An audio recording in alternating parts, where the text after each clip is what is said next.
Pronto, vai começar agora a gravar.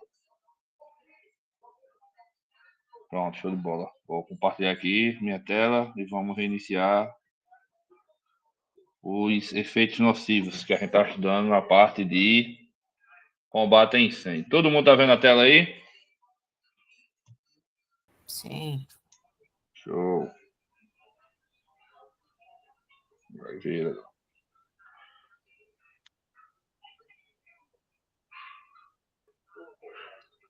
Vamos lá. A gente estudou a primeira parte da sessão, que foi em relação à parte de inalação da fumaça, né? A gente viu todo aquele sistema, a parte de acidose devido ao carbono, a parte que transforma em ácido devido ao ácido nítrico, o ácido sulfídico e tantos outros, né? Agora a gente vai ver a parte mais em relação a calor. O que é que o calor vai levar no guerreiro que está combatendo o fogo. Seção 2 vai falar de estresse e fadiga pelo calor, sabe? A gente sabe que a temperatura lá fica grande, chega até 1000 graus Celsius, né? Então, tudo isso vai gerar no guerreiro que está fazendo combate a incêndio danos fisiológicos, principalmente na parte hidrolítica, certo? Então, vamos lá. O manual vai dizer que a operação de incêndio envolve altas temperaturas, tá aí o seu estudo sabe. Fonte de calor radiante, umidade proveniente do combate, contato físico com objetos quentes. E todas elas têm alto potencial de induzir estresse de calor no bombeiro, certo? E esse estresse vai gerar o que no bombeiro? Aquela famosa exaustão, né? A famosa exaustão. Deixa eu ver aqui a parte. Continuando, ele vai falar do estresse térmico, que é o estado onde torna o sistema fisiológico quanto ao sistema psicológico. Então, tanto o sistema fisiológico como psicológico vai reagir. São afetados pela temperatura do incêndio urbano em que se encontra, a frequência de erro e acidente, consequentemente, aumenta, certo? Quanto mais demora o incêndio, mais estresse térmico, mais estresse psicológico, mais o risco de ter acidente. A gente sabe que o nível de vigilância vai diminuindo com o passar do tempo, certo? E a gente sabe que um incêndio, como eu tinha dito antes, né, pode atingir até 1000 graus Celsius no nível de teto. Então, tudo isso gera o que no paciente, ou melhor, no bombeiro, no caso, né? Vai gerar principalmente irritabilidade, aumento de agressividade, distrações que vai gerar erros, desconforto devido à transpiração e tremores. Por isso que o guerreiro que está lutando lá contra o fogo, ele tem que estar extremamente bem hidratado, né? A aceleração e desaceleração da pulsação são sinais perceptíveis na operação. Diante dessa realidade e ainda juntando o esforço físico intenso, o bombeiro tem um tempo como fator de sucesso da ocorrência. Aquela história, como eu disse. Quanto mais tempo você passar na ocorrência, quanto mais tempo você estiver exposto a um calor excessivo, mais dano vai ter para o corpo. Lá na frente a gente vai falar dos danos em relação à parte eletrolítica, certo? Que é o quê? Que é a perda de suor e a perda também de líquido devido à alta temperatura. E você não perde só o líquido, você perde também sais minerais. E esses sais minerais, não sendo repostos, vão gerar todo um distúrbio metabólico no corpo do guerreiro do fogo. Aí ela vai falar sobre o tempo, né? Em menos de 1 hora. Também. Também, Seba. Pega, ó. Em menos de 1 hora. Tolerância muscular reduzida. Capacidade mental afetada. Baixa compreensão. Baixa retenção de informação. Depois de 2 horas, cãibra, a gente vai estudar cãibra. Fadiga, perda de força, coordenação motora reduzida, dor de cabeça, náusea, atordoamento, Tudo isso devido principalmente à perda de líquido. Em um estágio avançado, pode ter um colapso, inconsistência e morte. Principalmente essa morte devido a uma coisa que a gente vai estudar pelo menos 2 vezes hoje, que é o choque hemorrágico. Certo? Mas, Vance, o choque hemorrágico não é só quando você perde sangue? Não. Existe o choque hemorrágico não sanguíneo, certo? Na verdade, é um choque circulatório não hemorrágico. Certo? Então, como a gente viu, quanto mais tempo a pessoa ficar, mais danos ela vai ter. É a realidade da gente? Não, né? A realidade da gente é mais difícil, né? Tendo visto que a gente tem pouco efetivo, muitas vezes o cara fica 2 horas tranquilamente no incêndio, gerando tudo isso aqui de dano ao Guerreiro do Fogo. É interessante esse manual, pessoal, não só para o estudo do CFS, CHO e tal, mas também para a vida, né? Porque você começa a perceber qual os danos que você tem quando está fazendo combate de incêndio, né? Quem está na linha de frente vai sofrer danos que podem, inclusive, ser irreversíveis, né? Entre esse dano, ele vai falar da cãibra, né? Aí ele vai falar do tópico lá da cãibra e vai dizer que quando um ou mais músculos se contrai subitamente de forma involuntária, nós temos espasmo. Certo? Exemplo, crise convulsiva é um tipo de espasmo. Certo? Aqueles tremores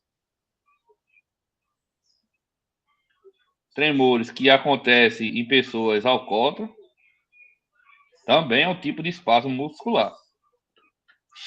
Ele pode ser intenso e persistente e arredar o nome de cãibra. Cãibra são sintomas presentes em combate a incêndio devido a grande desgaste físico por parte do indivíduo. Acredita-se que a causa básica da cãibra seja hiperexcitação do nervo. O nervo foi excitado, não teve a repolarização, na verdade, consequentemente ele fica lá tensionado. Que estimulou o músculo e que há indício também que seja causado pela perda de água e sais minerais, principalmente potássio e magnésio. Do organismo, por meio do suor produzido durante a operação, a perda de suor causa uma mudança no balanço eletrolítico. É por isso que o ideal durante o combate é você só hidratar com água normal, mas também fazer ou reposição volêmica com ring lactato, que vai ter eletrólito, ou tomar aquele Gatorade, né? Aquele suquinho lá de reposição de eletrólito. Tranquilo aqui, todo mundo entendeu a parte da cãibra? Todo mundo, né? Tranquilo demais. Ó, a compressão cardíaca. A compressão a compressão, não, a contração muscular, certo? Vai ter necessidade de cálcio, vai ter necessidade de magnésio, vai ter essa contração aí dos sacômeros e também tem a parte da despolarização e repolarização das sinapses, certo?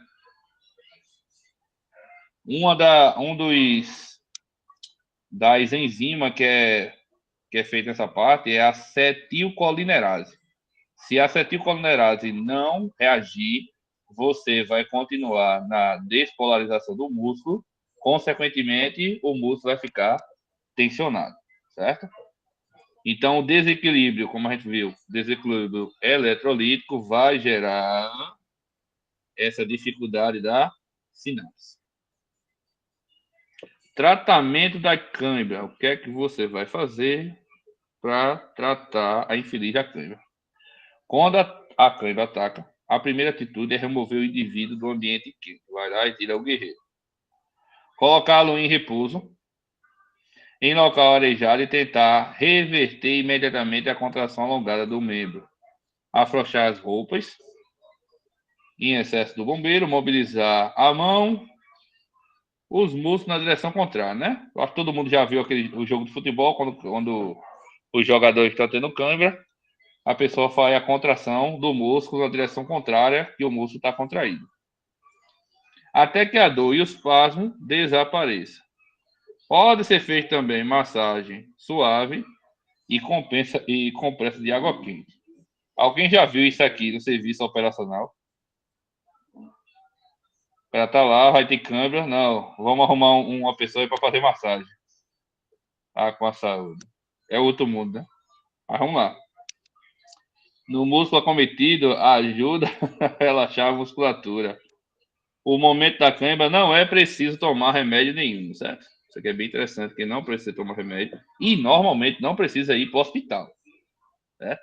Uma vez que a câimbra tenha desaparecido, basta hidratar com solução de balanceamento eletrolítico. Tomar um Gatorade, que também é fornecido no serviço, né? Uma reposição boa. Exaustão pelo calor. A exaustão pelo calor é a perda excessiva de sais. Pessoal, essa parte aqui vai ser extremamente repetida várias e várias vezes, certo? Perda de sais, perda de líquido. E todo o sistema, como é que ele vai se desenvolver quando tem essa perda. Então vai ser um pouco repetitivo essa parte. Dando lugar a uma diminuição do volume sanguíneo, provocando diversos sintomas, entre eles o desmaio e o colapso, certo? Você está lá, tem um aumento da temperatura, vai ter uma diminuição do volume, consequentemente a vítima vai entrar no desmaio, certo? Rapidamente o corpo compensa, né? Fazendo o quê?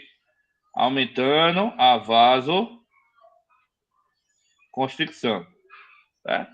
Aumenta a vasoconstricção, volta novamente a ter pressão e a vítima retorna do desmaio. Vamos lá. A transpiração é um efetivo mecanismo de defesa do corpo em relação à temperatura. Ela é um mecanismo de refrigeração do corporal devido à evaporação do suor pelo corpo. O uso de vestimenta de incêndio em uma operação de combate produz muito mais suor. Tranquilo? Ela compensa? Compensa, né? Como está dizendo aqui, a relação da temperatura para fazer a compensação. Mas se você continua exposto ao calor, vai chegar uma hora que o seu corpo não consegue mais compensar.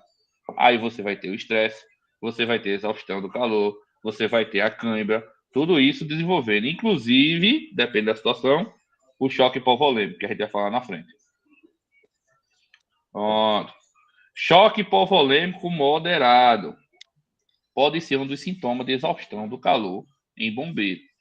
O choque hipovolêmico ocorre quando há uma falha do sistema circulatório em fornecer sangue suficiente para todas as partes vitais do corpo.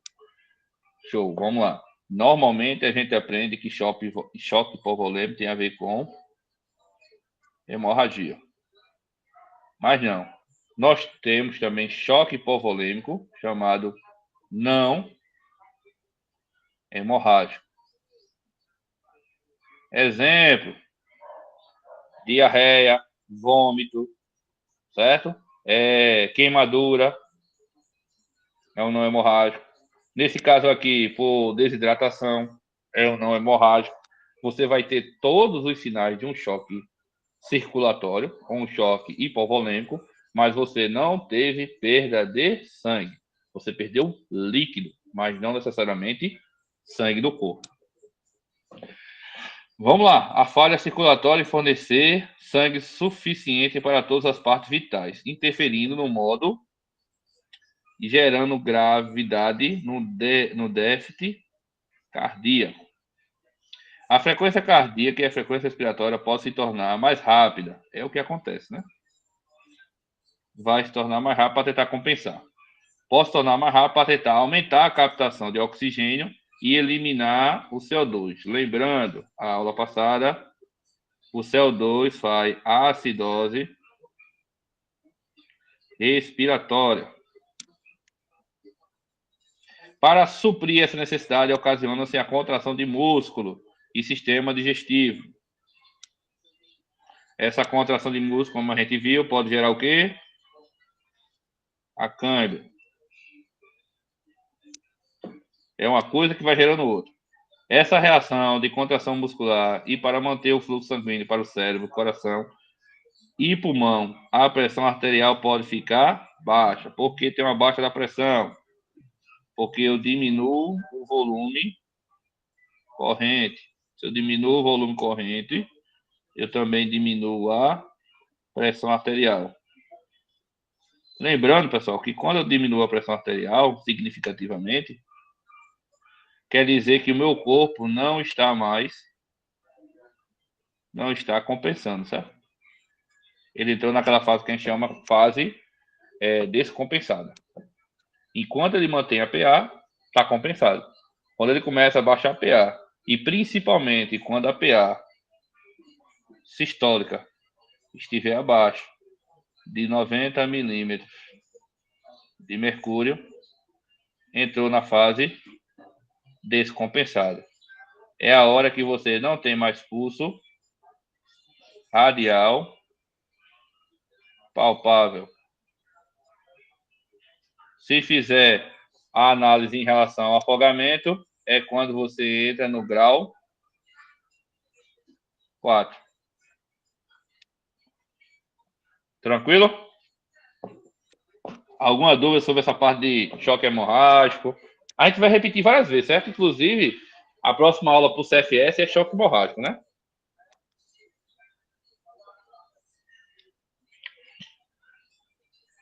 Qual capítulo é esse? Eu acho que é o capítulo 3, Sebastião. Se eu não me engano, se eu só confirmar aqui.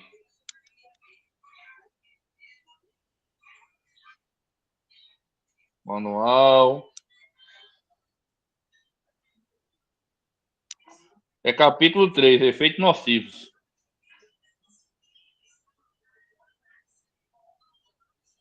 Show? Valeu. Vamos lá. Pode haver tontura. É óbvio, tem diminuição do sangue a nível cerebral. Sensação de desmaio iminente, também devido à falta de oxigênio no cérebro.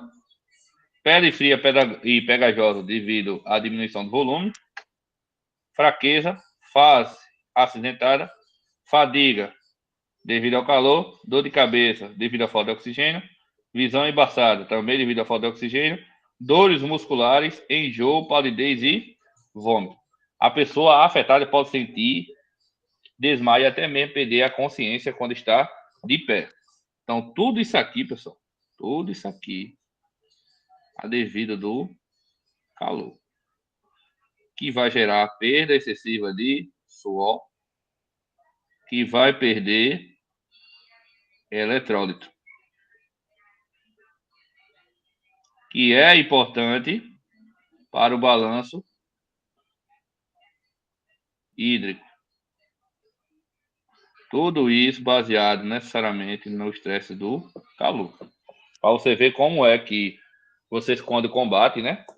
Se tiver aí, não sei nem se tem muito combatente de fogo aqui, tem? Pessoal que combate fogo aí, certo?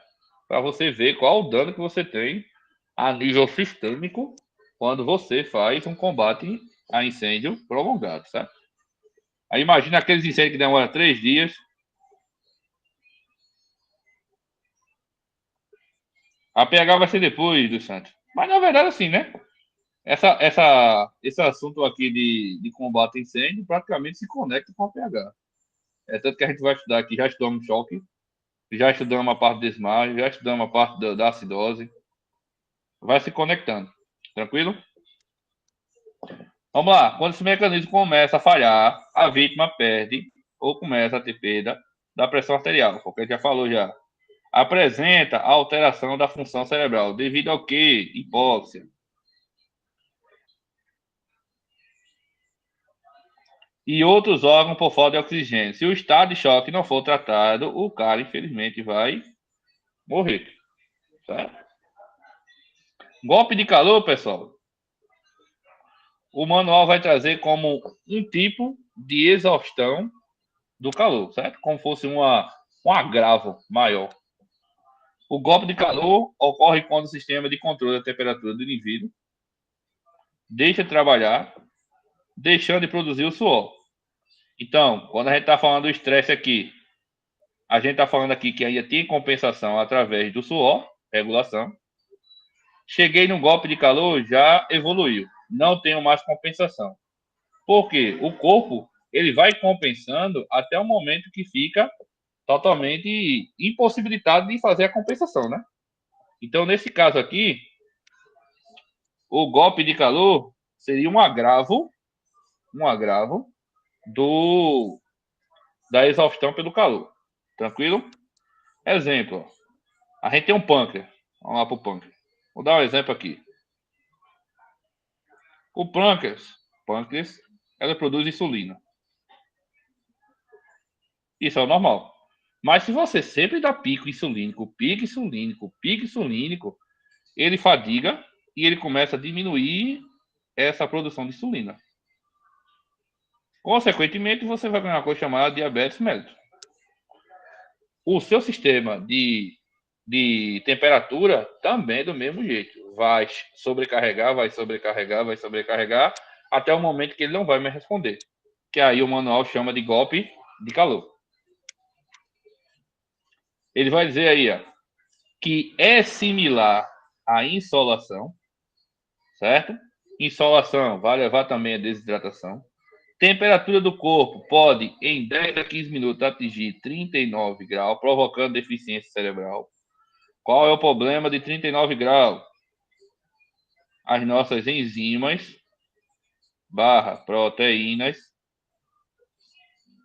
são sensíveis à mudança brusca de temperatura e de pH.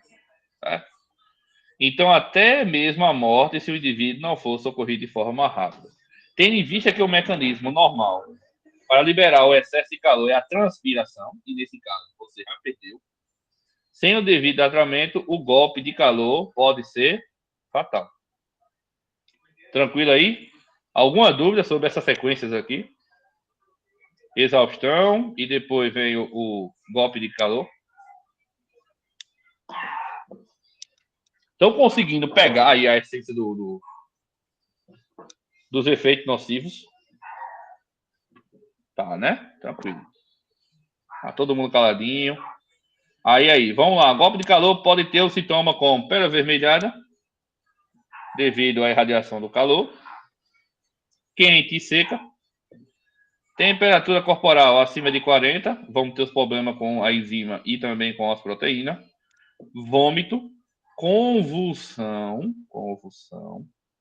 contrações musculares, que a gente já falou que pode gerar cãibra, respirações profundas, seguido superficial, pulso rápido, forte, seguido de pulso fraco, fraqueza, escassez, ausência de transpiração. Eu quero dar uma ênfase na convulsão. Vocês sabem que convulsão, principalmente pelo aumento da temperatura, é comum em criança. Mas o adulto também pode acontecer a convulsão. Por quê? Porque a gente tem uma coisa chamada hipotálamo, que é responsável, essa área assim do cérebro, ela é responsável por controlar a nossa temperatura. É como se ela fosse um controle do ar-condicionado. Se ela disser para você que é 40 graus Celsius, vai ser 40 graus Celsius que ele vai dar, certo? Acontece muito isso quando a pessoa está com febre. Bota lá 38 graus. Aí a pessoa dá banho gelado, diminui, beleza, mas depois volta. Ah, coloca pano com álcool, tranquilo. Diminui a temperatura? Diminui, que vai ter a troca de calor, mas depois retorna. Por quê?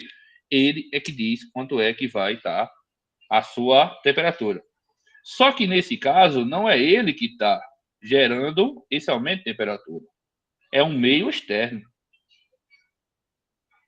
Como tem esse conflito entre o meio interno e o externo, a convulsão, que seria quando o sistema neurológico ele é excitado demais. Então, devido a essa briga, vamos botar assim, esse conflito entre a parte externa e a parte interna, nós podemos gerar, inclusive, convulsão. Lembrando que convulsão também vai diminuir o nível de oxigênio a nível cerebral. Então, se você tem já todos esses sintomas, já pega a convulsão, você tem chance de ter sequelas, certo? Devido à hipóxia. O calor corporal é liberado rapidamente do paciente com golpe de calor. A vítima tem uma queda do nível de consciência e, consequentemente, diminui a reação ao estímulo, pois entra em coma. O golpe de calor é uma emergência de grande risco à vida.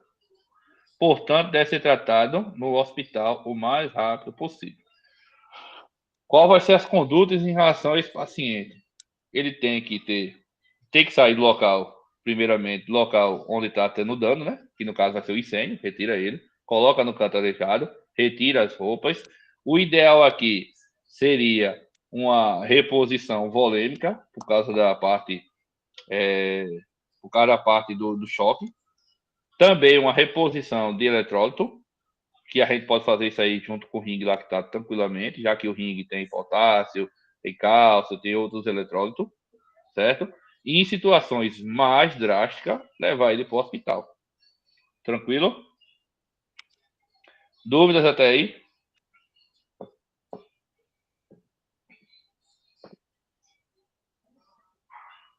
E aí, pessoal, dúvida? Estou escutando? Tá, vamos continuar, né? Queimadura, pessoal, tá? Dos Santos aí perguntou se era alta e APH, praticamente vai conectando. A gente já estudou semana passada e, na verdade, falta ainda concluir, né? Queimadura. Então, vamos juntar o útil ao agradável. Queimaduras são feridas traumáticas, causadas na maioria por agente térmico, químico, elétrico e radioativo. A gente viu isso aí, né?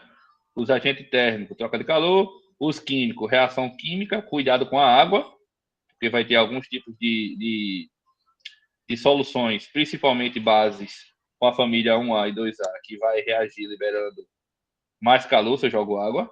Elétrico, que a gente falou sobre a parte de entrada e saída. Lembrando que quando passa no coração vai ter um risco maior de arritmias malignas. E radioativa, que a gente já falou.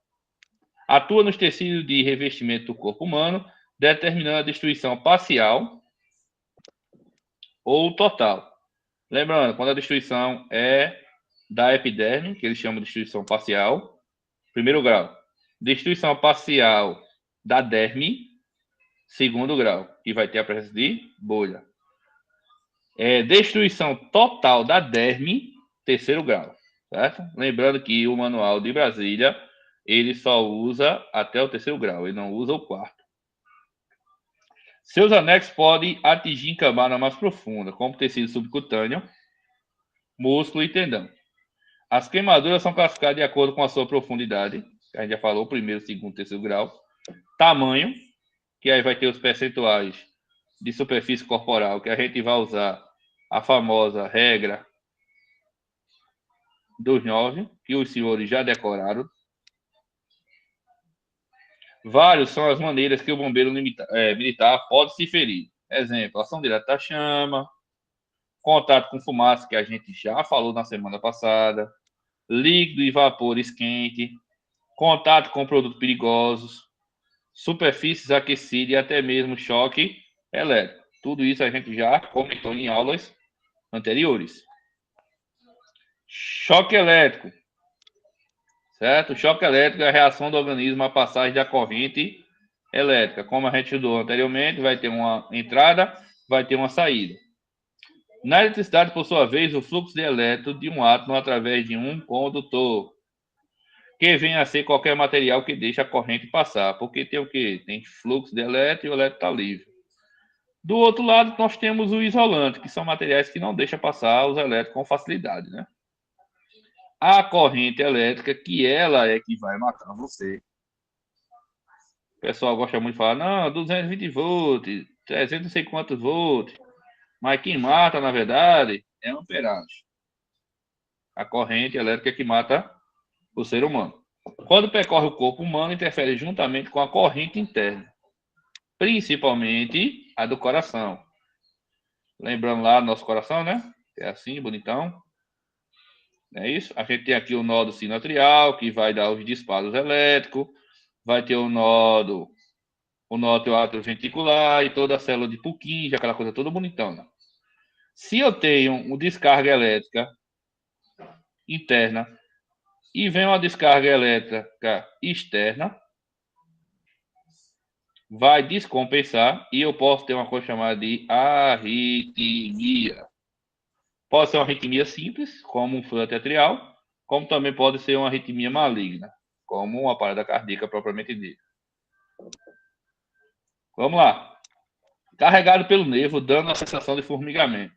Para que o choque ocorra, tem que ter uma diferença de potencial entre dois pontos distintos do corpo. Ou seja, quanto maior for a diferença de potencial, maior também será a corrente. Certo? Aí ele traz, é interessante aí que o manual traz as consequências, dependendo da corrente. Pessoal, 1 miliampere, né? Para quem lembra, mili é 1 dividido por 1000, né? Então a corrente não é de 1 ampere que vai fazer isso, é de milis. Para você ver como a gente é sensível à passagem de corrente elétrica, certo? Se eu pego de 1 miliampere, vai dar formigamento. Acima de 5 é sentido, não dolorido, mas incômodo.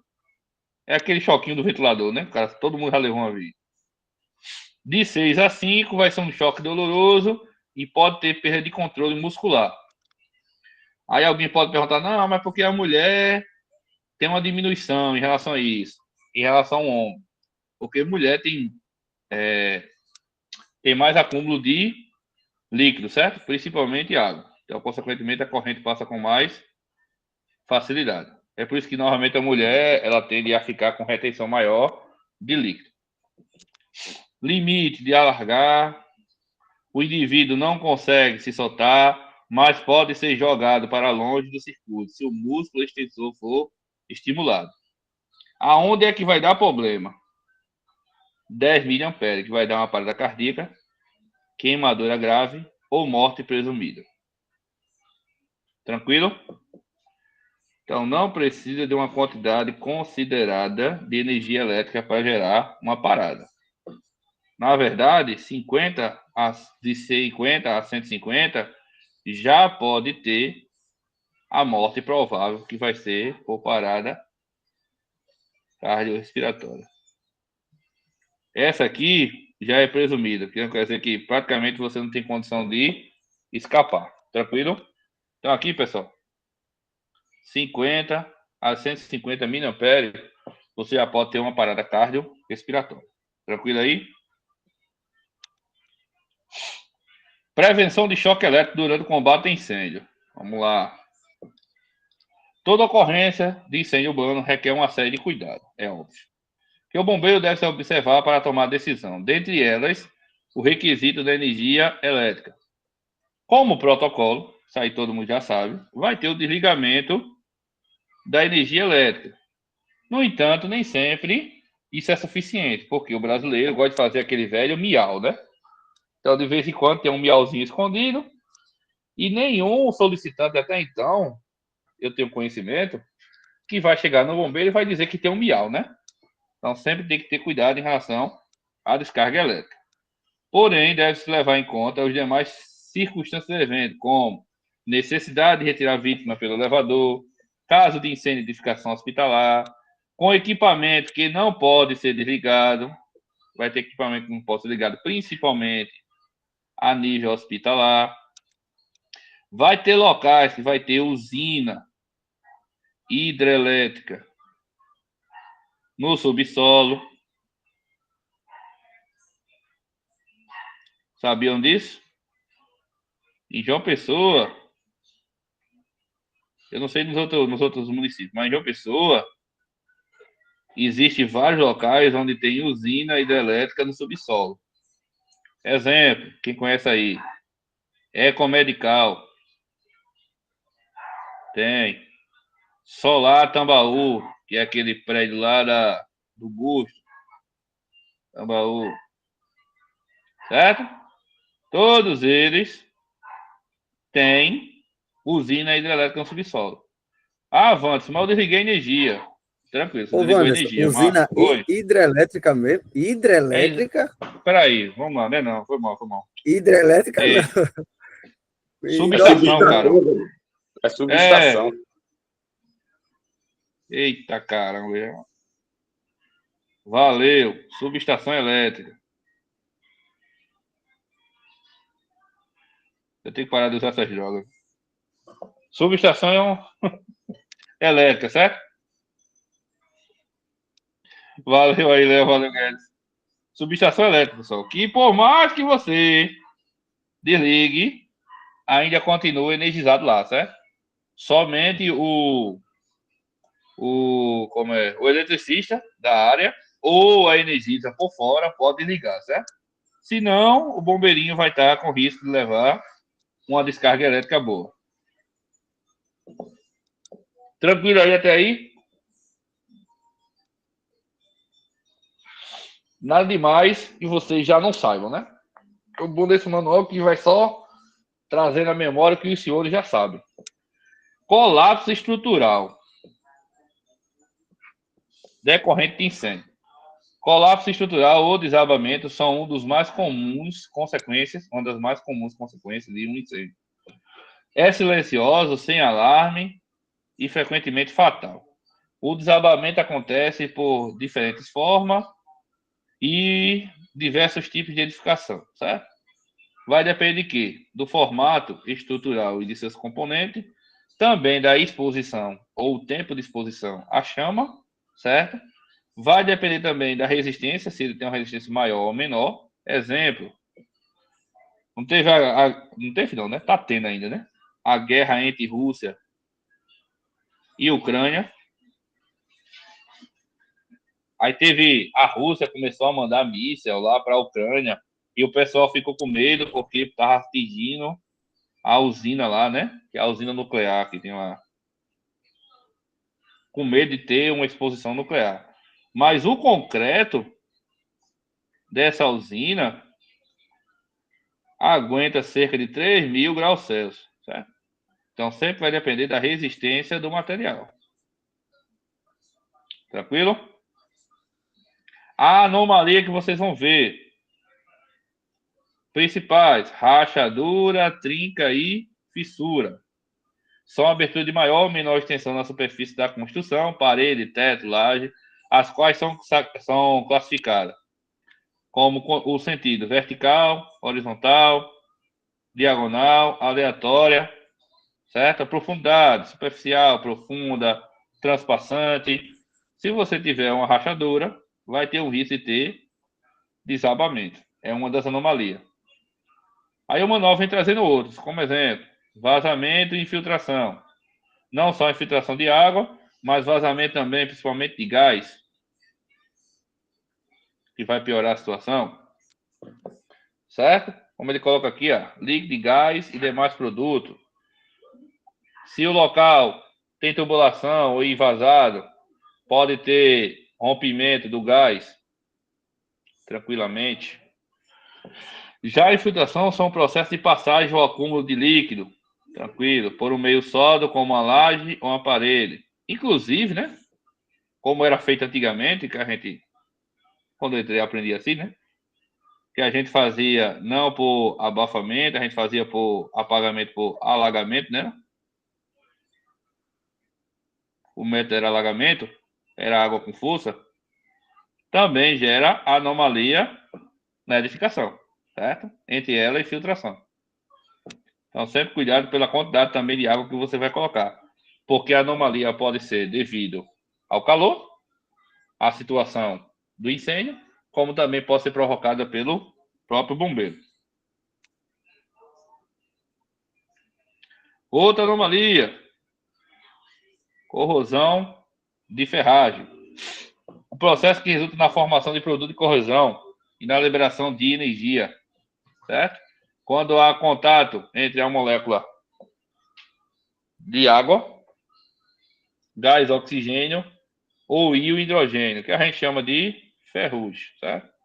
Seria mais ou menos isso aqui. Oxigênio mais o ferro e contato de água vai dar um óxido de ferro hidratado, que a gente chama de ferrugem.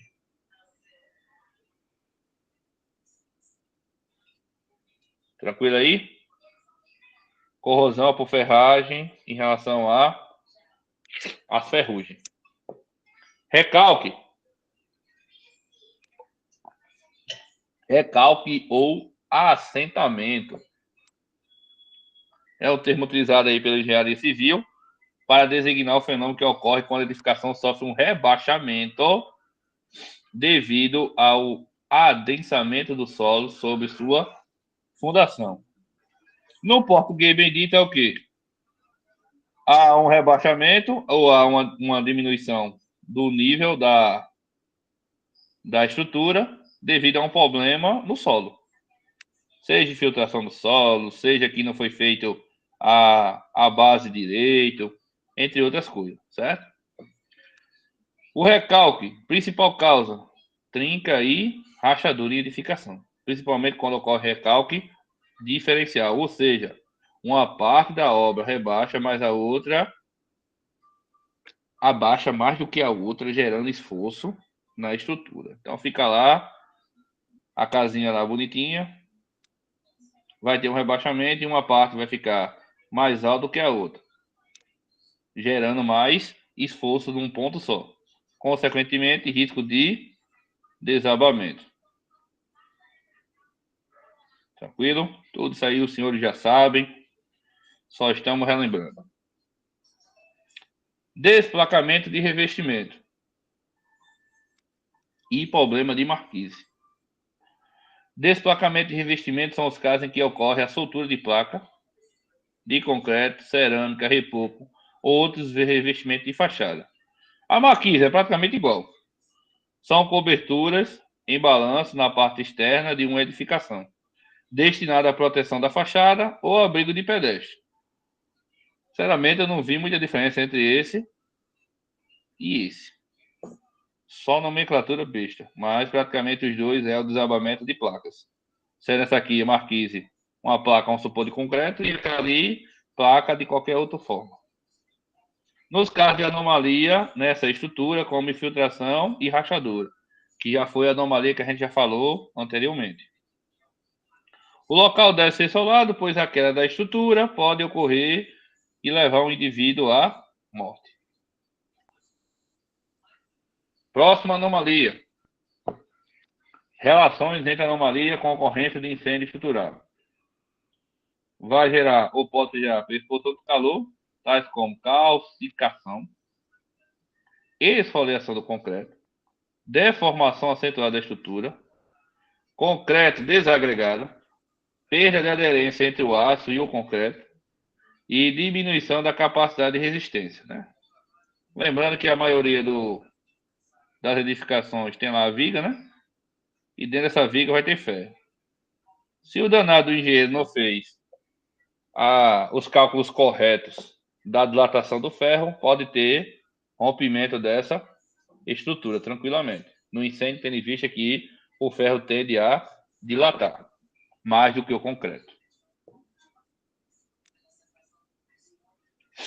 Aí ele vai mostrar aqui as características da anomalia, certo? Dependendo da temperatura.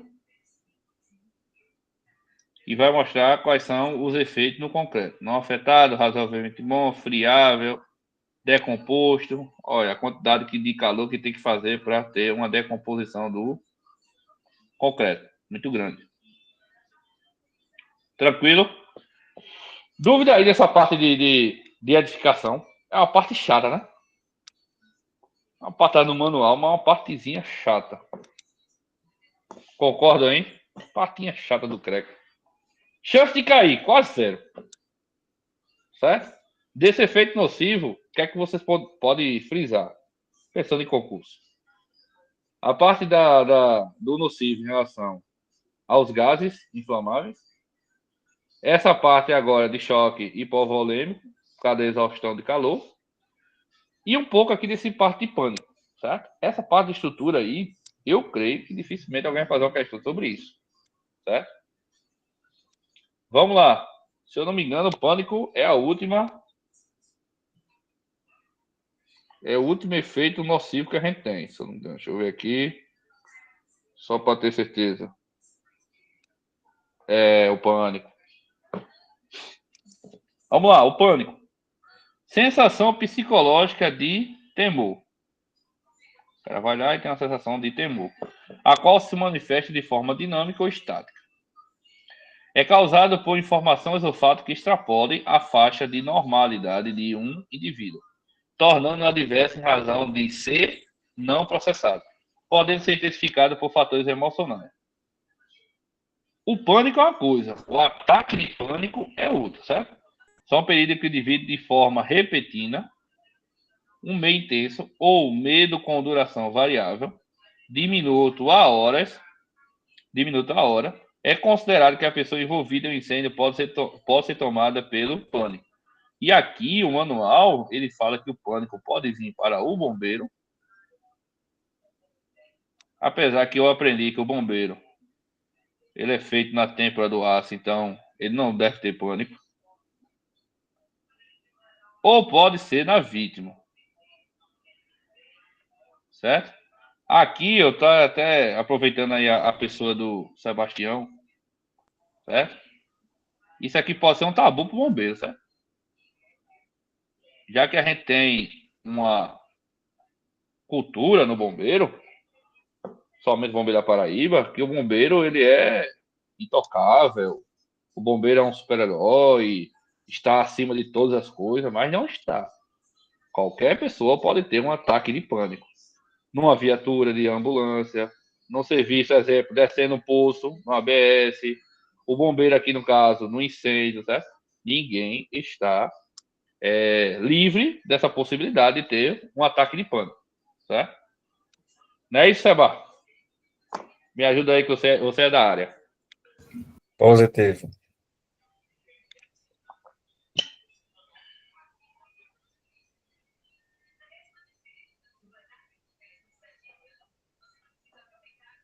Vamos lá, continuando. Ele vai levar a história da fuga, da luta e do medo, certo?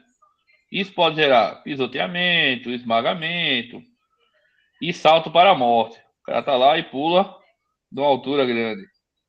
São gestos desesperados e traduzem não a tentativa de escapar, mas o último esforço para reduzir o martírio. Nesse caso, o martírio possivelmente, ou o mais normal, é o martírio do calor, certo? Calor excessivo ali pode gerar essa sensação de reduzir, ou melhor, essa sensação de martírio para o combatente ou para a vítima, né? Já que a vítima, pior ainda, que a vítima está sem a proteção. Já o bombeiro, provavelmente, tem a proteção que diminui um pouco essa sensação de calor, né?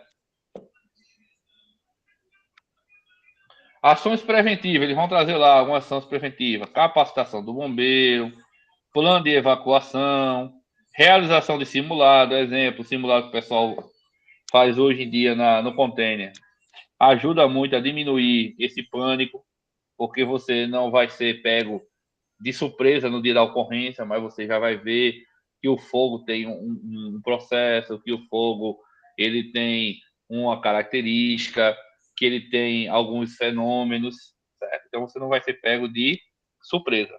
Então, realização de simulado ele volta como uma forma preventiva contra esses possíveis pânicos, certo? Tem se mostrado bastante eficiente, principalmente em casos de shopping, boates, hospitais, creche e locais onde se julga o salvamento de vítimas seja mais complexo, certo? Ele leva em consideração, pessoal, que a complexidade da ocorrência pode ser o gatilho do pânico. Ele pode ser o gatilho da parte do pânico, certo? Por isso que ele enfoca tanto nessa realização de simulados. Controle do pânico. Profissional bombeiro que estiver à frente de uma ocorrência de combate a incêndio deve ter em mente que não existe um perfil único de pânico. Você não vai olhar para a cara da pessoa e vai dizer, rapaz, essa pessoa vai ter uma crise de pânico, certo? Para todo indivíduo, pode ser adulto, idoso e criança. Portanto, em caso de sinistro, as guarnições devem fazer uma análise do perfil do público encontrado, pois somente após esta avaliação se poderá tomar uma decisão segura. Vamos lá. Nos incêndios pode-se encontrar vítima que esteja em pânico, por isso o bombeiro deve zelar para que a situação não perca ou não saia do controle. Sempre tentar controlar a situação, tanto o fogo propriamente dito, como as possíveis complexidades que podem acontecer. Procedimentos básicos. O bombeiro deve buscar retirar a vítima por meio de ações de uma equipe treinada, altamente disciplinada. Posteriormente, colocar em um grupo de vítimas sob supervisão de um bombeiro, que aqui a gente já adiciona aquele conhecimento da gente da triagem, né? Que a gente faz principalmente em múltiplas vítimas, para que a mesma sinta maior segurança. É interessante se realiza um isolamento correto, pois a presença de curiosos pode atrapalhar significativamente. Esses curiosos, inclusive, pode ser a imprensa, certo? A parte de TV. Porque a pessoa está lá no momento dela extremamente frágil e chega sempre aqueles carniceiros e volta lá ao vivo, não sei o que, aquele negócio todinho. Então, isso também pode gerar uma crise de pânico e fazer com que a ocorrência perca o controle. Salvamento de pessoa. Salvamento de pessoa é uma das situações mais preocupantes e perigosas na ocorrência de combate a incêndio, né? Vidas podem ser ceifadas se não realizar o protocolo de segurança primeiro. Portanto, também ela passa a ocorrer risco de morte. A segurança humana é um dos princípios da finalidade da evacuação. A gente faz a evacuação da vítima, baseado nos princípios da objetividade, precisão, disciplina e segurança. Dentro desse aspecto, existem requisitos a ser seguidos no escape da vítima. O bombeiro deve ficar atento a vítimas que subam para andares superiores e ainda mantém uma distância das outras na descida, tá? Porque essa pessoa ela pode estar preocupada com algum material que deixou, ela pode estar até mesmo no momento de querer tirar a própria vida. Então, tudo isso aí tem que ser levado em consideração.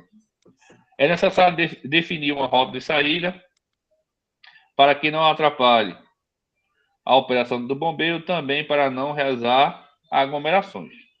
Tranquilo? Pessoal, alguma dúvida aqui?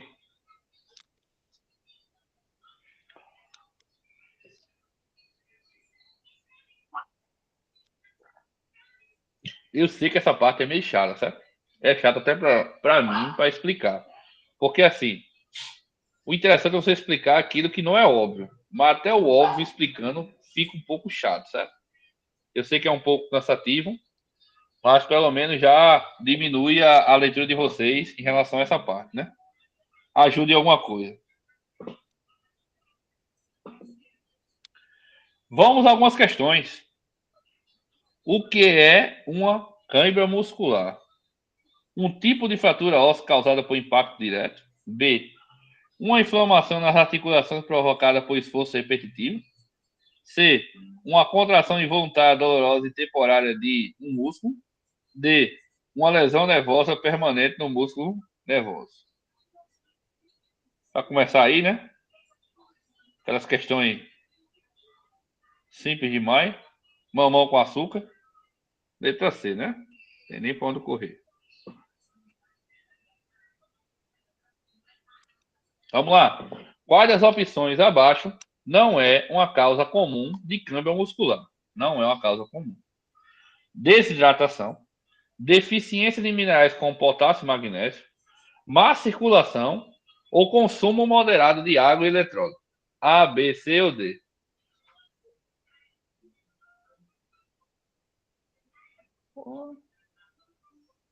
Show de bola. Eu pensei que o pessoal ia ficar na dúvida nessa questão aqui, mas ficaram não. Viu?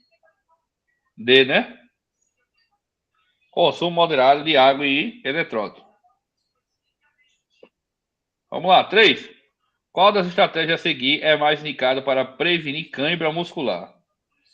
A. Evitar alongamento durante a atividade física. B. Reduzir o consumo de líquido durante o exercício. C. Manter uma boa hidratação e realizar alongamentos regulares. Ou D. Consumir alimentos ricos em gordura saturada. Esse consumir alimento em gordura saturada é bom, né? É bom para o infarto.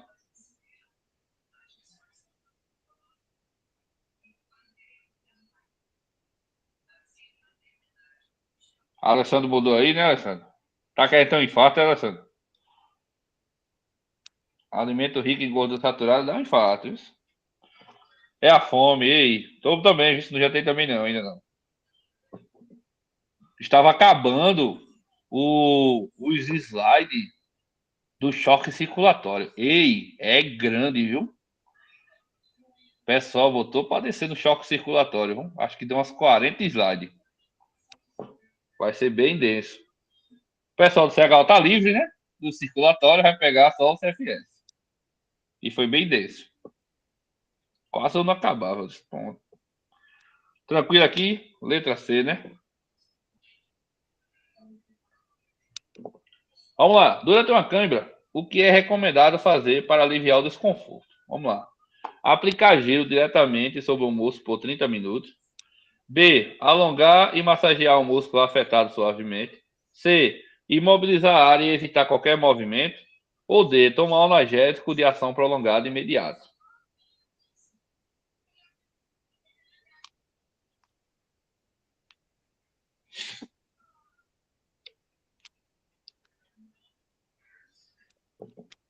Show de bola, né? B, né? Tranquilo aí, o pessoal colocando B. Só aqui, né? Aplicação de gelo durante 30 minutos, você vai ganhar uma coisa chamada de geladura, né? Uma queimadura por gelo. Tá nada não. Imobilizar a área se tivesse fratura. Fratura, entorse ou luxação.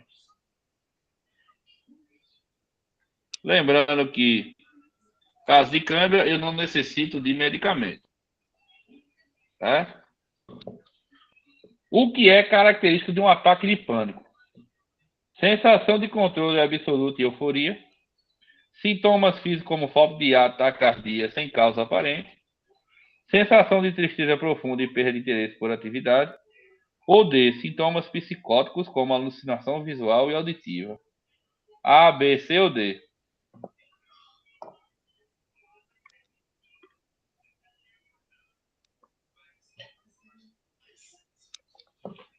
É só ir colocando B, B, B. Show de bola. É, todo mundo entendendo aí o ponto. Letra B. Certo? A alucinação aí visual, auditiva, pode ser uso de droga, pode ser esquizofrenia, sensação de tristeza profunda, pode ser uma depressão, certo? 6. Quais fatores podem contribuir para o desenvolvimento de um ataque de pânico? A. Apenas fatores genéticos sem influência do ambiente. B. Estresse crônico, disposição genética e alteração química no cérebro. C. Fatores emocionais como felicidade excessiva. Ou D. Uso excessivo de medicamento controlado. Esse aqui, o uso de medicamento controlado, o cara vai apagar, né? Vai entrar em coma de sono. Aí tomar um coma de sono. Letra B, né? Show de bola. Certo? Fatores emocionais, felicidade excessiva. Nunca vai levar a ataque de pânico. Gabarito aí, pessoal, certo? Deixa eu voltar aqui rapidinho para vocês.